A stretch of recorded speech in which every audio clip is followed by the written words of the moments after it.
I want to go through a quick review of the kind of upgraded, new and improved risk parity gauge. It's now much closer to being a moving average, or simple average, of the S&P fuel gauge and the bond fuel gauge.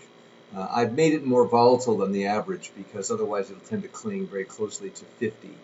And I want to be able to show more clearly when it's bullish versus bearish. So we've made it more volatile within the same 0 to 100 boundaries. There's also a secondary variable involved here which makes it biased somewhat. So I won't go into that here.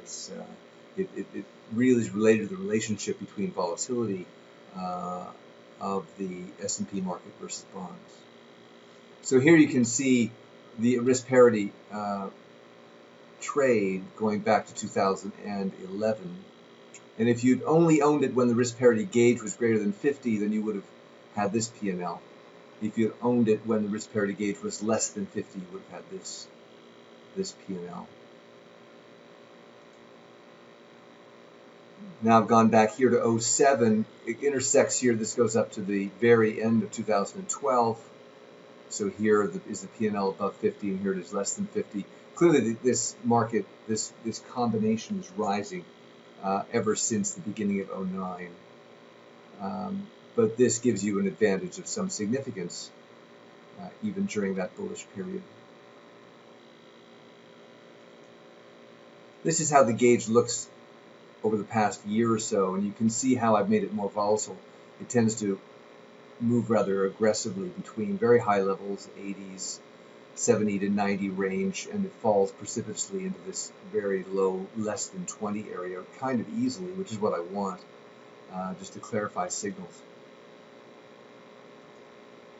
Now the way to use it is the same as with the other gauges. If you get very high readings and you end up buying the market, you need to tighten stops when the gauge falls significantly, down in this case well below 40. And then when the gauge rises, you would, if you're still in the trade, you would then widen your stops because the gauge is bullish. So here you'd be tightening the stops again, which is fine, never challenge them. And here's a bad trade where the index got very elevated too soon, and the market fell rather significantly in early July of this year. So here's where we are now.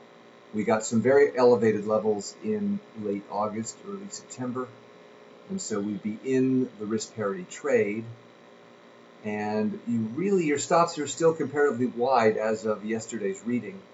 You tightened them here maybe for a couple of days, but this is a healthy level at 65, and so your stops are pretty wide and you're long.